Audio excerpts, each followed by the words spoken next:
कि आज के इस अवसर पर, जो एक ऐतिहासिक अवसर है, और जिस प्रकार से आज हम संविधान सभा के माननीय सदस्यों को अपनी आदर देकर उनका वंदन करके आज उसको पाठ कर रहे हैं, मैं समझता हूं कि आपके सदारत में इस सदन में जो बहस होगी वो भी आने वाले समय में और भारत को 2047 तक विकसित राष्ट्र बनाने के संकल्प के साथ पूरी होगी। इसी के साथ मैं इस बहस की शुरुआत करना चाहता हूँ। माननीय सभापति महोदय, ये जब विषय रखे गौरवशाली यात्रा, तो गौरवशाली यात्रा में हम उन सब क्षणों को लेंगे जिस क्षणों में हमारे राष्ट्र को आज यहाँ तक पहुँचाया। हम उन सब लोगों के प्रति कृतज्ञ हैं, उन सब लोगों के प्रति अपनी वंदन करेंगे, अभिनंदन करेंगे, जिन्होंने संविधान सभा में इतनी बड़ी समस्याओं के साथ इतना बड़ा संविधान बनाकर एक भारत को इस स्थान पर लाकर पहुंचाया। उसके लिए 284 सदस्य जिन्होंने उस दिन हस्ताक्षर किए थे, वो सब के सब वंदन और अभिनंदन के पात्र हैं, उनको मैं नमन करता हूं। माननीय सभापति महोदय, संविधान का नियम साफ है, सम और विधान। इसमें दो शब्द हैं, सम और विधान। उस पर चर्चा करनी चाहिए थी, लेकिन मुझे आज तकलीफ हुई जब हमारे प्रतिपक्ष के नेता माननीय खड़गे जी ने खड़े होकर दो किताब हाथ में ली। एक किताब उन्होंने मनुस्मृति हाथ में ली, एक किताब उन्होंने संविधान हाथ में ली।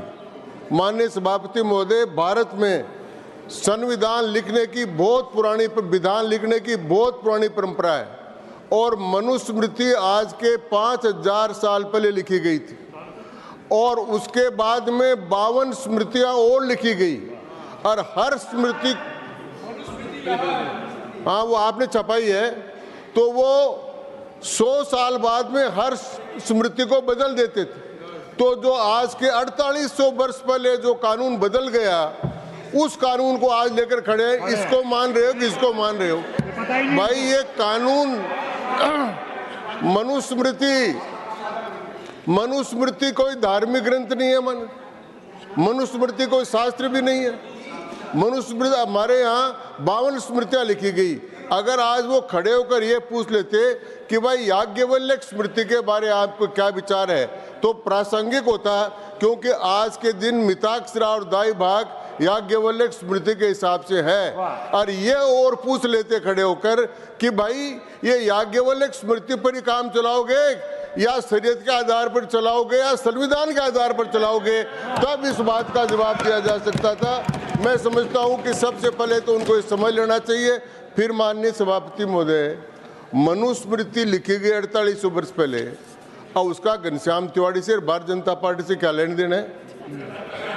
एक बात, और वो हमारा धार्मिक ग्रंथ भी नहीं है, वो कोई शास्त्र भी नहीं है, तो बार बार लेकर मनुस्मृति। अरे भाई एक बात, दूसरी बात मैं कहना चाहूँगा कि मनुस्मृति को तो जब कर दिया, 52 स्मृतियाँ लिखेगी, नारद की, पाराशर की, वशिष्ठ की, अंत में याज्ञवल्क्य स्मृति आई, तो ये सब लिखी गई, तो अब उसकी चर्चा करने की आवश्यकता।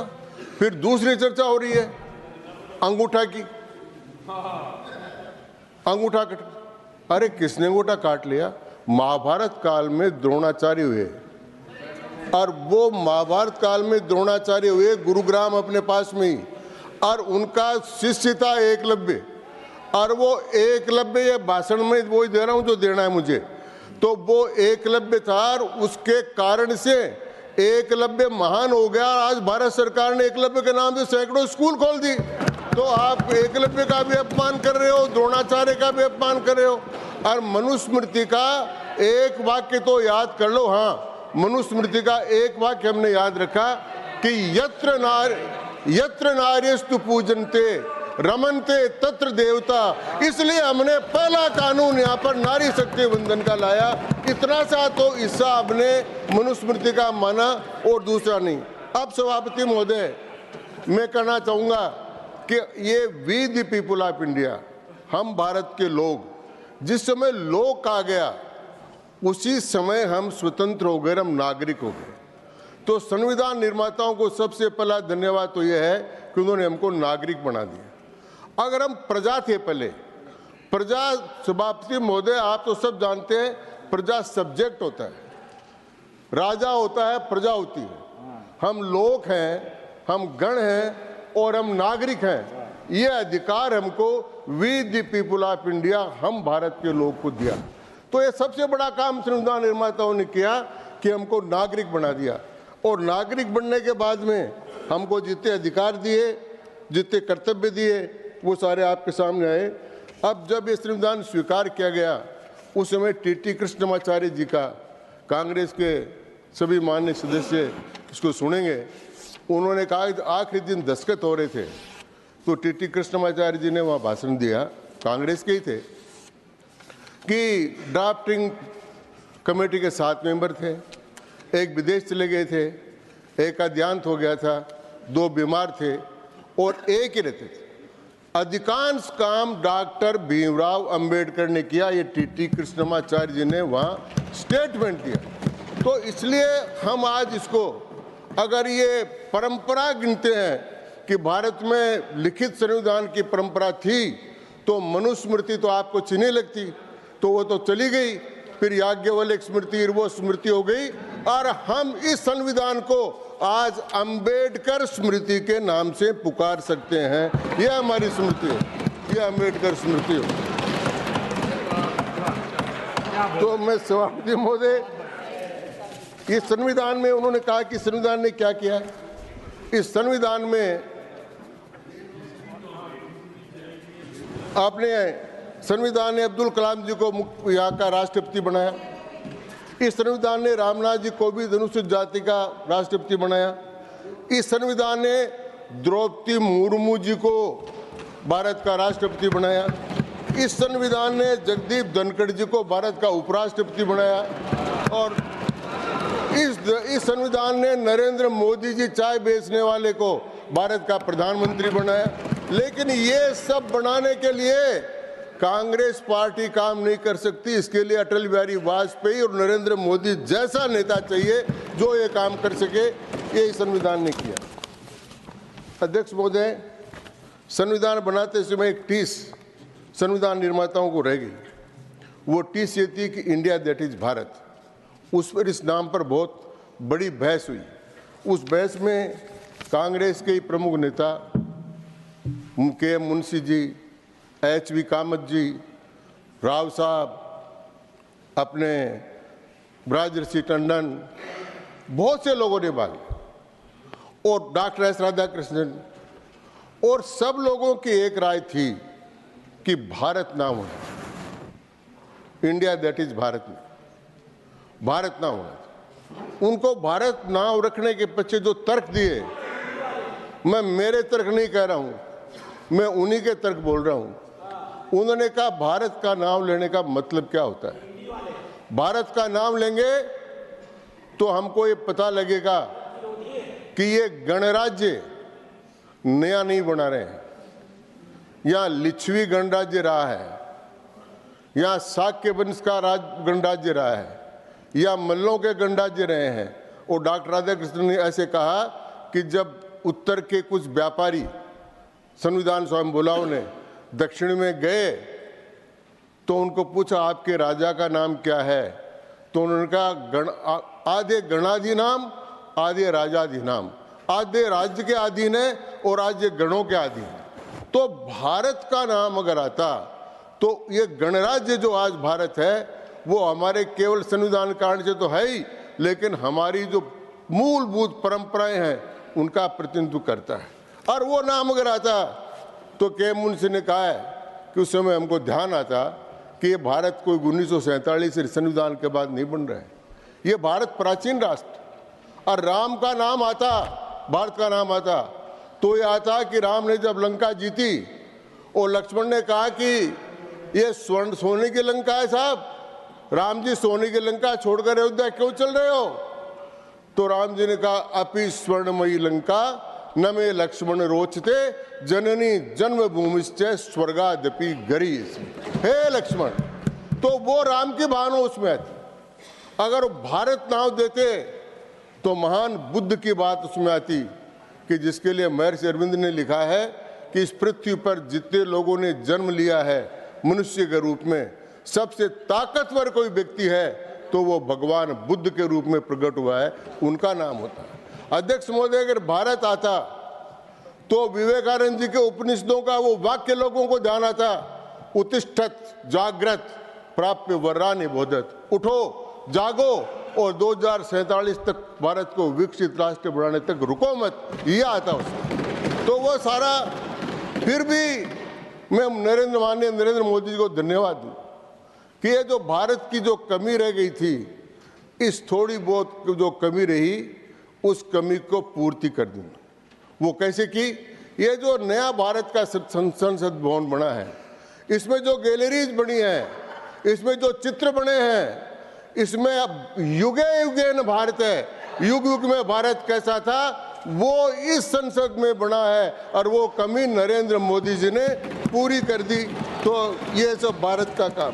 सभापति महोदय, यहाँ पर 2-3 बड़ी चर्चा हुई। मैं आपसे निवेदन करना चाहूँगा कि मैं आपके गांव का ही मैं भुक्तभोगी हूँ। मैं झुंझुनू गया था।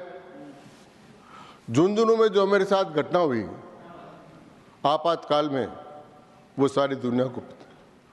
25 जून 1975 दिल्ली के रामलीला मैदान में लोकनायक जयप्रकाश नारायण की बहुत बड़ी सभा थी। उस सभा में मैं भी था।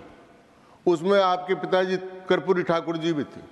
सारे लोग दिल्ली की सभा में थे। अटल बिहारी वाजपेयी थे, सब थे। और लोकनायक जयप्रकाश नारायण ने आह्वान किया कि चूंकि इंदिरा गांधी जी के खिलाफ इलाहाबाद हाईकोर्ट का फैसला गया और सुप्रीम कोर्ट ने उनको स्टे नहीं दिया, इसलिए वो सरकार अनधिकृत सरकार है, अनधिकृत सरकार के आदेशों को नहीं माने। ये जयप्रकाश जी की सभा मैंने देखी और मैंने देखा ये कि जब ये काम शुरू हुआ तो सबसे पहले गुजरात से शुरू, भ्रष्टाचार के खिलाफ, और इतना बड़ा आंदोलन हुआ कि इंदिरा जी प्रधानमंत्री रहते हुए अपने मुख्यमंत्री को भ्रष्टाचार के कारण से राष्ट्रपति शासन लागू करके उठाना पड़ा। यह नवनिर्माण आंदोलन था। वैसा आंदोलन बिहार में चला और जयप्रकाश जी के साथ हजारों छात्र पटना में प्रवेश करना चाहते, लेकिन चारों तरफ बड़े से बांध दिया। और जयप्रकाश बाबू जब पटना में घुसने लगे तो उनके लाठियां लगी।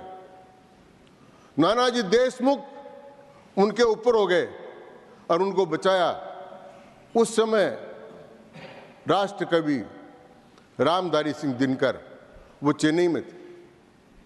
चेन्नई से उसने कहा था, समर शेष है नहीं पाप का भागी केवल ब्याज, जो तटस्थ है समय लिखेगा उसका भी अपराध। और उसके कारण से सारे देश भर में युवा जेपी मूवमेंट में संपूर्ण क्रांति में लग गए। और जब लगे, इलाहाबाद हाईकोर्ट का फैसला हुआ। फैसले के बाद में अपील हुई। जस्टिस अय्यर जो अपने, आप तो जानते हैं, वामपंथी विचारों के लिए प्रसिद्ध थे, उनसे स्टे मिलने की उम्मीद थी और आमतौर पर स्टे मिलता है, लेकिन उन्होंने देखा कि साफ साफ प्रधानमंत्री कार्यालय में काम करने वाला आदमी वहां पर एजेंट था, तो उन्होंने स्टे देने से मना कर दिया। उसके बाद में रात को 12 बजे 25 तारीख को इमरजेंसी लगाई फखरुद्दीन अली अहमद जी ने। मैं 26 तारीख को सुबह सुबह अपने रोज की रात को ऐसे गए थे, रेडियो थे नहीं उस समय, टेलीफोन थे नहीं, गए, 27-28 साल की उम्र थी, कोर्ट में जाकर बैठे और एसपी ऑफिस से आया, साहब आपको बुला रहे। भाई मेरी क्या गलती हो गई, पकड़ कर ले गए। अच्छा यह बात सभापति महोदय कि मुझे DIR में गिरफ्तार किया, मीसा में नहीं किया। और मुझे उसकी स्थिति बता रहा हूं उस समय की। एक घटना तो वहां सारी दुनिया को याद है कि जब इमरजेंसी लग गई, उस वक्त माननीय हरदेव जी जोशी मुख्यमंत्री थे राजस्थान, तो एक दिन सुबह से उन्होंने देखा कि बहुत पुलिस चारों तरफ हो रही है, तो अपने घर के पीछे से दीवार फांद कर भाग गए। उन्होंने देखा मुझे गिरफ्तार करने आ गए। यानी कांग्रेस का मुख्यमंत्री ये देखने लगा कि मुझे गिरफ्तार करने के लिए आ गए, ये स्थिति उसमें बन गई थी। और एक घटना मेरे साथ घटी जब मैं सेंट्रल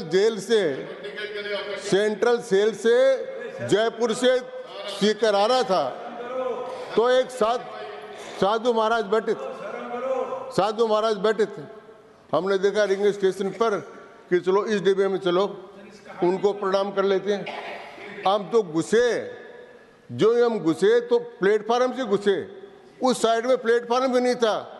डर इतना था कि इनसे बात कर ली तो मैं पकड़ा जाऊंगा, तो साधु महाराज भी उधर कूद कर चले गए, उनको भी था भय था। हम कोर्ट में जाते, नारा लगाते न्यायपालिका अमर रहे, और सारे वकील बककर चले जाते, हम अकेले रहते। तो हम अकेले गए और मेरा सौभाग्य रहा कि मैंने बहस की, DIR मुझे पकड़ा था। अब मेरा पहला केस था भारतवर्ष में जिसमें मैं डिस्चार्ज कर दिया गया था। उसके बाद में मैं अंडरग्राउंड हुआ, फिर आपके झुंझुनू गया। झुंझुनू गया तो वहाँ कोर्ट में सुरेश H माथुर डिस्ट्रिक्ट जज थे। उस कोर्ट में मैं बात कर रहा था, कोर्ट में मुझे DSP ने और कोर्ट वाले ने आकर उनके सामने से पकड़कर घसीटते हुए ले गए और मुझे पीटा इतना कि मारकर मरा हुआ मुझे रेल में डालकर चले गए। और भारत मैं अकेला नहीं आ, ये राजेंद्र गहलोत बैठे 1.5 घंटे तक बिजली करंट लगाए थे। वो कह रहे थे हम इन बातों की चर्चा मत करो, वो चर्चा है वहाँ। और उसके बाद में मीसा के वारंट आ गए, वो और झुंझुनू के अंदर जो पिटाई हुई, ये मैं प्रमाण लेकर आया हूँ। मैं पढ़ना नहीं चाहता। राजस्थान विधानसभा में ये अंकित है केवल एक घटना जिसमें गुमान मल जी, हाँ मैं करूँगा, गुमान मल जी लोढ़ा जो आज में जज होकर हाईकोर्ट के जज होकर रिटायर, चीफ जस्टिस रिटायर थे, उन्होंने बोला कि एक घनश्याम तिवारी नाम का वकील वहाँ गया था, उसके साथ इस प्रकार की घटना हुई। उन्होंने अपनी किताब में भी लिखा। उसके बाद बोलने के बाद बाहर निकलते उनको भी मीसा में गिरफ्तार करके बंद कर दिया। तो ये भी कर दिया। तो उस समय कोर्टों की हालत ऐसी कर दी थी कि कोर्ट के सामने कोई बहस नहीं कर सकता। वकीलों की हालत ये कर दी थी कि वकील साथ खड़े होने के लिए तैयार नहीं थे। साधुओं की हालत ये हो गई थी कि वो प्रणाम लेने के स्वीकार नहीं थे। तो भारत में जो इस काल कोठरी इस समय इमरजेंसी बनाई, इस गौरवमयी विकास यात्रा में संविधान की में अगर कोई काला टीका है तो वो 1975 का आपातकाल है। सभापति महोदय, आप जानते कि उसके बाद संशोधन किया 39, उसमें यह कर दिया कि भारत का राष्ट्रपति, भारत का उपराष्ट्रपति, भारत का लोकसभा का अध्यक्ष और प्रधानमंत्री, इन सब के खिलाफ कोई भी कोर्ट, न्यायालय में या किसी में भी घपला हुआ हो, बेईमानी हुआ हो, उसको सुन ही नहीं सकते। और वो भी किया रिट्रोस्पेक्टिव फैक्ट से। यह पहला कानून था संविधान संशोधन, क्योंकि इंदिरा जी का जो चुनाव था उसको अवैध को वैध करना था, इसलिए उसको रिट्रोस्पेक्टिव फैक्ट से लागू किया। और उसके 2 उदाहरण और देना चाहता हूं। एक केस जिसके भी यहाँ सब लोगों ने चर्चा की, केशवानंद भारती, आप उसे शायद सहमत नहीं हैं, लेकिन वो केस था एक के जजमेंट से हुआ। वो केस होने के बाद में उसमें जो 3 जज थे, अभी बात करते थे संवैधानिक संस्थाओं का आपने क्षरण कर दिया, संवैधानिक संस्थाओं की वो कम कर दिया। 3 जज थे, सेलेट, ग्रोवर और हेगड़े। ये तीनों वरिष्ठता में ऊपर थे। इनको क्योंकि इन्होंने मूल ढांचे के पक्ष में लिखा था और जो मूल ढांचे के खिलाफ लिखा था, A.N. रे, इन 3 को सुपरसीड कर कर उनको भारत का चीफ जस्टिस बना दिया गया था। ये न्यायपालिका के साथ किया। इसके अलावा एक और घटना हुई, एक दिल्ली का एक कोई केस, ADM जबलपुर का केस, जिसमें 4 जजों ने सुना। सुनने वाले 4 जज थे। उन्होंने सुना कि भाई किसी आदमी को पकड़ कर ले जाए तो उसकी प्राण की रक्षा के लिए वो कोर्ट में जा सकता नहीं जा सकता, हेबियस कॉर्पस के बारे में उसको अधिकार है कि नहीं। 4 जजों की बेंच थी, सबने सुना। 5 की 4 और 1 से जजमेंट हुआ। 4 ने फैसला दिया। उस समय HR खन्ना ने ये पूछा कि अगर पुलिस अफसर किसी को पकड़ कर ले जाए और दुश्मनी हो और उसको गोली मार दे तो क्या होगा। तो सरकार ने जवाब दिया कि इसका तो एडवोकेट जनरल ने कि जवाब तो बाद में मिलेगा।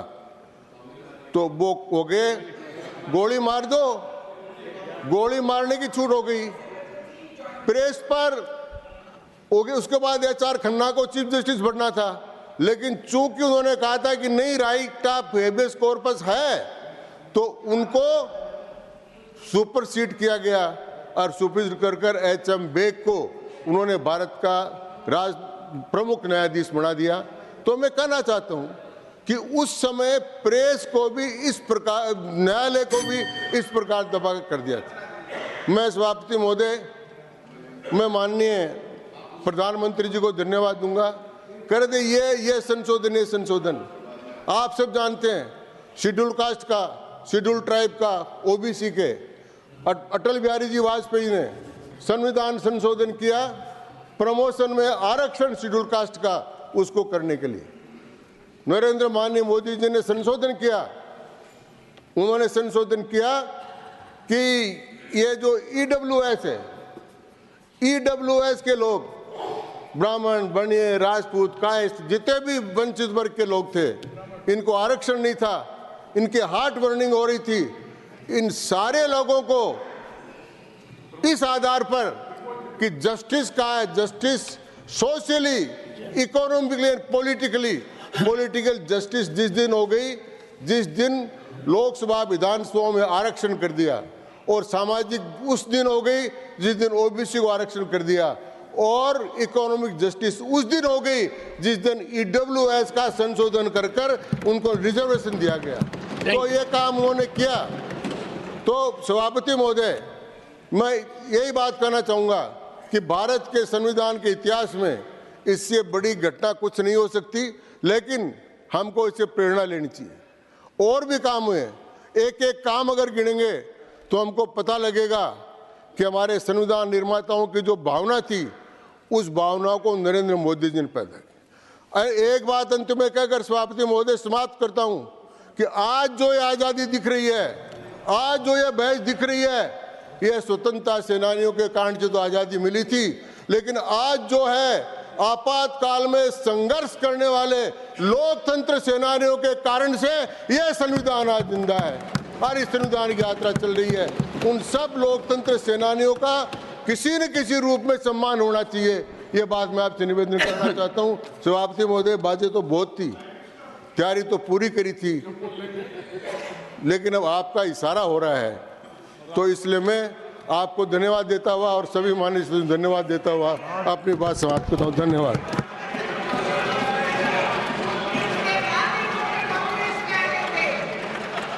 वो एक बात कही गई है, एक बात